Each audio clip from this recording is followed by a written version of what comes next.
Hola, buenas tardes. Estoy en Dallas, aunque realmente suelo residir en Estados Unidos, en Nueva York, pero este fin de semana me encuentro en Dallas, Texas, y lo primero es simplemente pedir disculpas por no poder estar ahí en persona, dar las gracias a la Escuela Reina Sofía por haberme invitado y en especial dar las gracias también a todo el equipo técnico que está haciendo esto posible, tanto Florencia como Esther, como Jorge y especialmente Quique, ¿no? por hacer esta visita posible.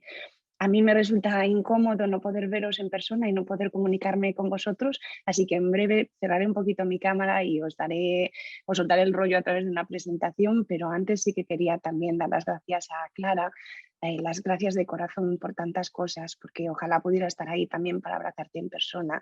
Y Clara mencionaba la Fundación Caraso, esa fundación que la retó a ella a buscar esta artista y al final esa artista fui yo que recibí el premio de artista comprometido de la Fundación Caraso, que precisamente entiende el arte como motor de ciudadanía y, como bien dicen sus materiales, el arte cultiva la empatía, promueve la democracia y apela a la responsabilidad social. Y para mí, sin duda, hay muchas maneras de comprometerse, pero de alguna manera los artistas reaccionamos constantemente a nuestro entorno con nuestras propuestas. A veces esa reacción es individual e intimista y no por ello menos relevante.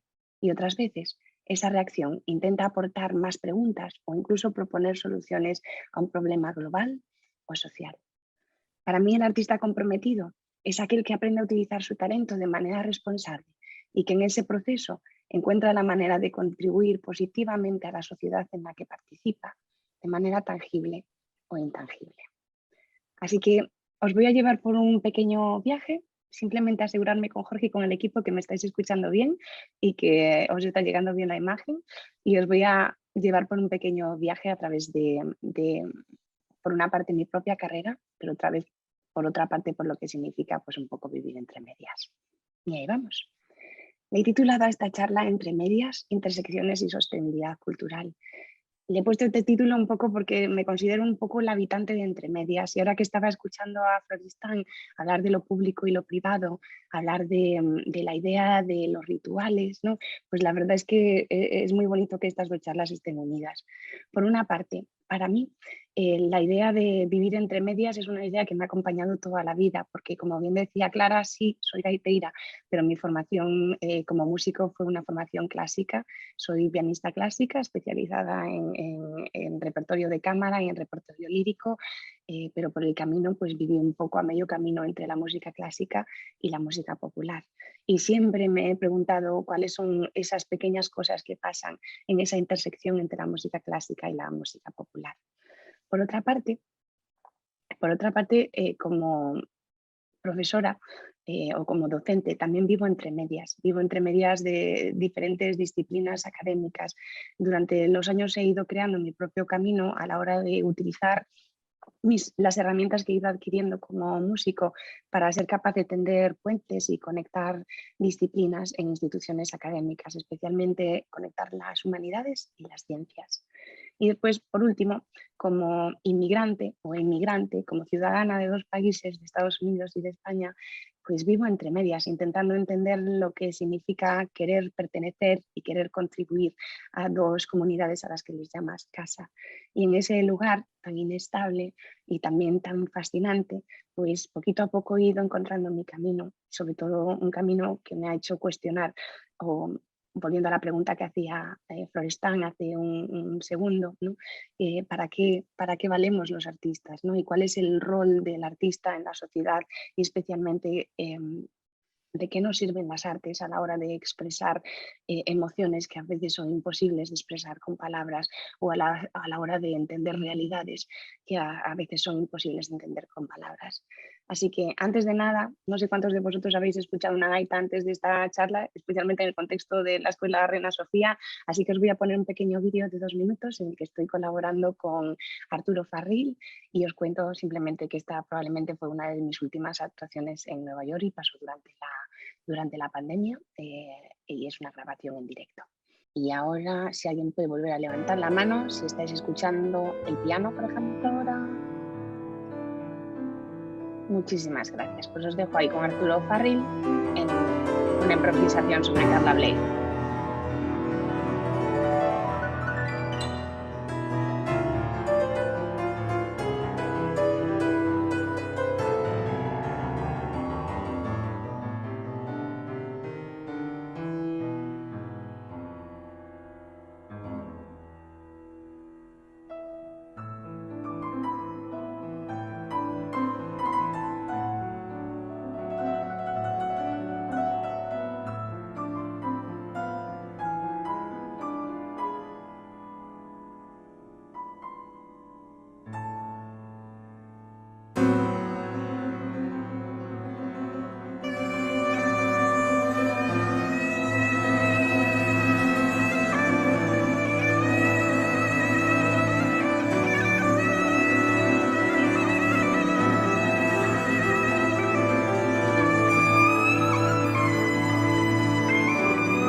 Pues si tuviéramos un ratito largo, pues os contaría un poco por encima cómo es el fascinante mundo de las gaitas y cómo las gaitas, volviendo un poco al tema que comentaba Freistán, las gaitas pues son un ejemplo, ¿no?, de sostenibilidad cultural y de instrumentos que acarrean un poco la identidad y la memoria de cada una de las comunidades del mundo, pero voy a saltarme un poquito toda esa historia simplemente para contaros que si os preguntase ahora mismo ¿dónde creéis que se originan las gaitas o cuál es el origen de las gaitas en general, ya no solo en la gaita gallega?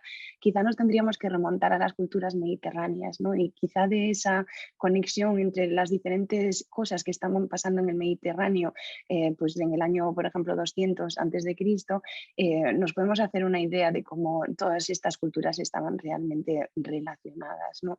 La historia de las gaitas en general está muy pegada al tema que comentaba Florestan en su charla, ¿no?, a esa idea de lo público y de lo privado. Y quizá esta pequeña selección de gaitas del mundo que os he ido trayendo aquí con la idea de, pues, un poquito abrir las puertas a que reflexionemos entre las diferencias entre la música clásica y la popular a la hora de cómo se recuerda en la historia, pues hice esta pequeña selección que nos lleva a estas dos fotos de aquí, que son unas pequeñas miniaturas de las cantigas de Santa María de Alfonso X el Sabio, atribuidas a Alfonso X el Sabio en el siglo XIII, que son un poco la primera representación que hay de las gaitas gallegas, ¿no?, de lo que se denomina la literatura gallego-portuguesa. Tenemos también aquí pues una página del libro de Sintagma Musicum de Michael Pratorius de 1619, pero también gaitas de Flandes, gaitas alemanas y sobre todo estas dos imágenes de aquí abajo, espero que estéis viendo mi cursor, que representan la musette de cour, que es la gaita francesa, la gaita barroca francesa, y una gaita también, una gaita del Netherlands, de Holanda, en una representación más relacionada con lo popular, ¿no? Y para mí estas dos imágenes un poco me ayudan a explorar cuál es esta pared o esta división de la que hablaba también Florestan en su charla, que hubo siempre entre la música popular y la música clásica. Esa pared que quizás no sea musical, que esté más relacionada con cómo se escribe la historia y cómo esos muros invisibles que relacionan la historia con los aspectos socioeconómicos pues nos ayudan a entender un poquito más toda esta relación, ¿no? Voy a saltar un poquito en el tiempo de la gaita francesa barroca de la musette, que fue un instrumento que pasó a la historia también en el mundo de la música barroca, a 1999, que es cuando lancé mi primer disco y cuando, sin darme cuenta, pues me convertí en una especie de producto de la industria, ¿no? Para poneros en situación, en los años 90, gracias a la historia y la carrera de grandísimos grupos que se movían dentro de ese ámbito que era la música celta, que eso también da para otra charla, pues hubo como una especie de boom en la industria musical española. De ese boom salimos muchos, pero ese boom no hubiese sido posible si no fuera por la historia relacionada con la música de otros grupos pues como Muñadoiro o Carlos Núñez o grandes ejemplos de las músicas del mundo en España. En mi caso, yo me convertí en una especie de producto, me lanzaron como la primera mujer que sacaba un disco en solitario como gaiteira, algo que siempre me pareció curioso porque soy la pequeña de 4 hermanas y la mayoría de ellas tocaban la gaita. Y desde ahí pues fui intentando entender, ¿no?, qué significaba esa responsabilidad, el haberse convertido en representante de algo sin haberlo escogido y sobre todo qué significaba también poder navegar entre esos dos mundos.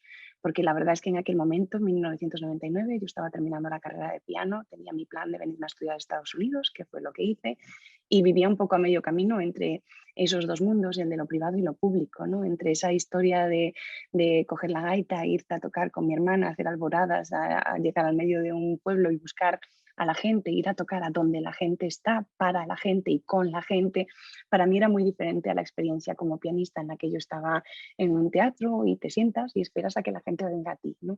Son dos maneras muy diferentes de entender la música y dos maneras muy diferentes también de entender la música como motor de comunidad, ¿no? A pesar de que las dos realmente lo generan, yo me encontraba un poco entre medias, ¿no?, disfrutando tanto de la parte social de ser gaitera, pero también de la parte más intimista de ser pianista, ¿no? Y durante muchos años intenté buscar mundos que me conectasen y para que no fuese como una especie de Dr. Jekyll y Mr. Hyde cuando sacaba la gaita, cuando salía con el piano.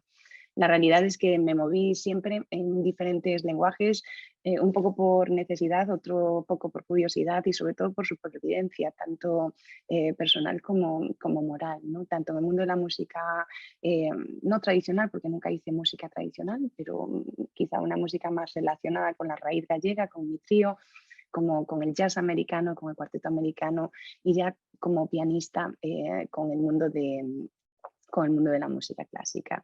Me están diciendo que me quedan aproximadamente 5 minutos, o sea que voy a pasar bastante rápido sobre todo esto. Em, Quizá lo más bonito para mí y quizás en lo que me voy a centrar durante esta charla es en lo que significa redefinir el papel del artista en la sociedad. Y sí que voy a pasar y les voy a pedir permiso a la escuela si me dejan 3 minutitos más, es decir, 8 minutos en total.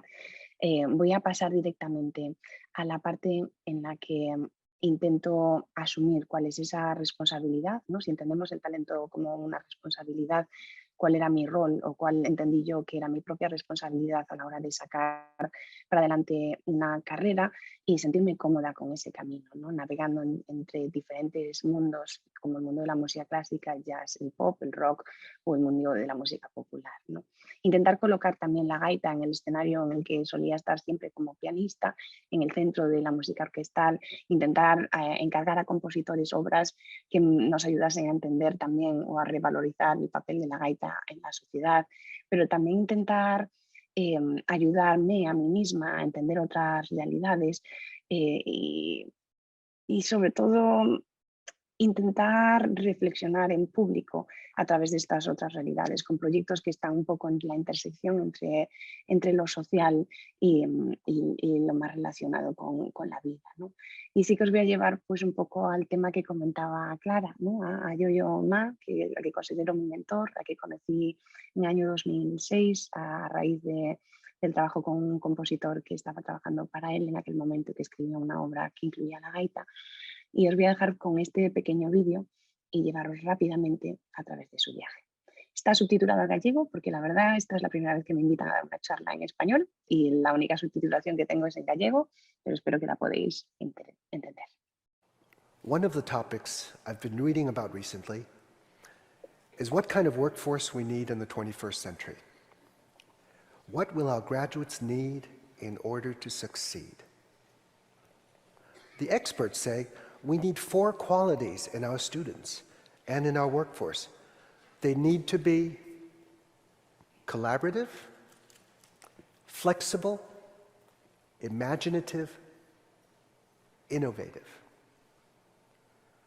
Now, according to the 2012 IBM Global CEO study, collaboration is the #1 trait CEOs are seeking in their employees, with 75% of CEOs calling it critical.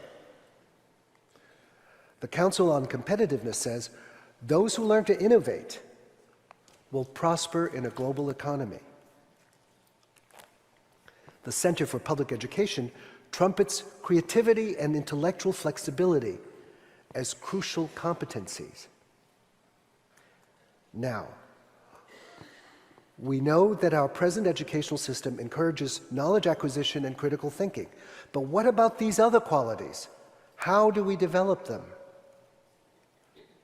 Let's take my favorite example of creativity from science. In ecology, the point where 2 ecosystems meet, such as the forest and the savanna, that point is called edge effect. In that transition zone, because of the influence the 2 ecological communities have on each other, you find the greatest diversity of life, as well as the greatest number of new life forms. So that's one way nature is creative. La primera vez que escuché a Yoyo dar esta conferencia, hace casi 10 años, tuve un momento de epifanía, como un momento de decir, wow, llevo en esa intersección toda mi vida, ¿no? ¿Y qué significa vivir en esa intersección, ¿no? Hay 2 cosas muy importantes de esta pequeña charla. Una son esas 4 cualidades de las que habla: la colaboración, la flexibilidad, la innovación y la colaboración. Y después esta idea, ¿no?, de que ese punto en el que 2 ecosistemas se unen es donde más nuevas formas de vida se crean. A través de Silk Road, que fue la organización con la que empecé a trabajar con Yoyo, él creó como esta especie de edge, ¿no? Como esta especie de efecto de borde, uniendo a músicos de diferentes culturas con músicos clásicos, simplemente con la curiosidad de qué pasaría cuando personas que se supone que no tienen mucho en común se unen a trabajar juntas, ¿no? Para aquellos que queráis aprender un poquito más de Silk Road, hay un documental precioso que se llama The Music of Strangers y que explora precisamente todas estas intersecciones entre culturas y también entre disciplinas. Con Yoyo y con Silk Road, que estaba alojado, ¿no? Afiliado a la Universidad de Harvard, cuando yo empecé a trabajar con ellos, empezaron a sacar adelante diferentes proyectos que relacionasen las artes con otras disciplinas, en especial en el mundo de la Escuela de Negocios de Harvard, con el proyecto de emprendedores culturales, ¿no? Con la idea de un poco sacar adelante proyectos que intentasen solucionar un problema de la sociedad a través de las artes y unir a estudiantes del MBA con estudiantes de las humanidades. Pero en especial, y el que me cambió la vida, fue el Passion Driven Learning Institute, el Instituto de Aprendizaje a través de las pasiones, a través de este otro mentor que es Steve Seidel. Con ellos empezamos a trabajar con la Facultad de Educación de Harvard con la idea de explorar cuál es el rol de las artes en el aprendizaje, ¿no? Porque un poco las artes son los que te llevan, o la pasión es lo que te lleva a tener que hacer algo, a querer hacer algo, ¿no? Y cómo las artes pueden ayudarnos a generar ese cambio, ¿no? Y sobre todo la relación entre las artes y la comunidad, en este caso en las comunidades educativas, pero para mí personalmente también era mi relación con mi público, mi relación con una carrera que había llevado un camino que no era el que yo esperaba, ¿no? En ese proceso empecé a aprender de la vida y el trabajo de Paulo Freire y empecé también a explorar cuál es esa relación entre el profesor y el alumno, de la misma manera que es cuál es esa relación entre el artista y el público, ¿no? Y qué pasa cuando se rompen esas divisiones y cuando tanto el profesor como el alumno se convierten en profesores y tienen la responsabilidad conjunta de aprender de los otros, ¿no? Cómo podemos llevar eso al mundo de las artes y especialmente cuando un artista independiente, como es mi caso, cómo puedes intentar utilizar eso de manera sostenible, ¿no? En, de manera ya más concreta, lo que he intentado hacer durante estos años es un poco seguir mi propio instinto y mi curiosidad y explorar las diferentes maneras que tenía de estar yo en el mundo a través de las artes. En Estados Unidos, el artista muchas veces forma parte de las instituciones académicas como artista en residencia y en mi caso pues he tenido muchísima suerte a la hora de poder trabajar pues, desde la Universidad de Nueva York, con la Universidad de Harvard, la Universidad de California. Y en estos tres pequeños ejemplos lo que intentaba era un poco ayudar a redefinir el papel de las artes en la sociedad y especialmente el rol del artista en el mundo académico, ¿no? Porque los artistas nos dan una perspectiva muy diferente a la que nosotros podemos tener y nos ayudan a entender las cosas desde otro punto de vista. Y ya un poco para que no me echen la bronca y terminar esto y que podáis iros a casa después de las 7, os hablo un poquito de mi trabajo dentro del mundo de la memoria, mi trabajo académico relacionado, bueno, conectando el Departamento de Neurociencia y el Departamento de Artes Públicas de la Universidad de California y también en el mundo de las artes de este proyecto de la Universidad de Harvard, Mind Brain Behavior, en el que también exploramos la relación entre salud, música y comunidad. Este proyecto para la Universidad de California, uniendo neurociencia y artes públicas, está más relacionado con la idea de la pérdida de la memoria cultural y la pérdida de la memoria cognitiva y también está muy relacionado con lo que significa trabajar en colaboración, con lo que significa explorar cómo en una clase en la que no hay músicos o en la que no hay artistas, cómo se pueden fomentar y nutrir esas cualidades de las que hablaba yo, ¿no? La innovación, la colaboración, la flexibilidad, ¿no? Y en esta clase de la Universidad de California pues es un poco lo que intentamos hacer siempre a través de las artes. Y ya a nivel personal y para cerrar, pues hace como 3 o 4 años empecé a sentir que esa vida pública como músico ya no era lo que me hacía sentir representada y empecé a hacer una pequeña transformación hacia otras maneras de estar en el mundo como músico, ¿no? Estas maneras para mí era intentar entender los problemas o las realidades que me rodeaban y que a veces ni siquiera entendíamos o veíamos y qué podía hacer yo, cuál era mi responsabilidad como ciudadano del mundo para poder, por lo menos, crear una conversación alrededor de eso, ¿no? Y una conversación que a veces puede ser pública y a veces puede ser privada, pero en este caso el tener un acceso a un escenario y tener un público que te escucha me hacía sentir responsable para intentar hacer una reflexión pública, ¿no?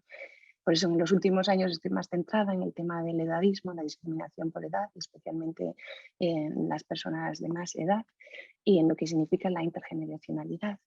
Y ya para cerrar, a nivel personal, he dejado de sentir que la música era mi lenguaje. De alguna manera, después de toda una vida dirigida a ella, no encuentro ese significado emocional que tenía para mí hace unos años, que me salvaba la vida todos los días. Pues hace 3, 4 años, empezó antes de la pandemia, pero la pandemia lo explotó un poquito más. Empecé a entender que quizá pues, con 42 años había otros lenguajes que quería explorar, ¿no? Y que siempre seré músico, pero que escribir o producir, y especialmente la docencia, me ayuda mucho más a sacar adelante todas esas ideas que tengo en la cabeza y todas esas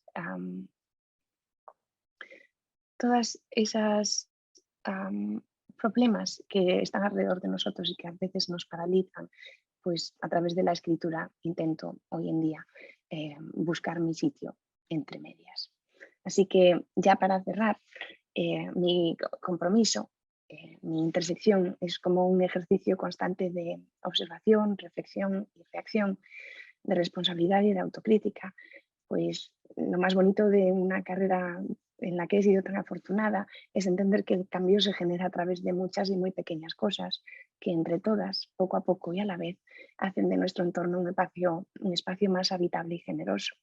Y yo pues seguiré intentando motivar o sacando adelante iniciativas o proyectos que respondan a los pequeños grandes retos de la sociedad en las que habito. Y por ese camino, pues entre medias, seguiré aprendiendo. Así que como mi fascinación es a través de todas las artes, os dejo con este poema de T.S. Eliot, de los 4 cuartetos, que viene a decir precisamente que no dejemos nunca de explorar, que al final de nuestra exploración será llegar al lugar en el que empezamos y conocer ese lugar por primera vez. Y ahí lo dejo.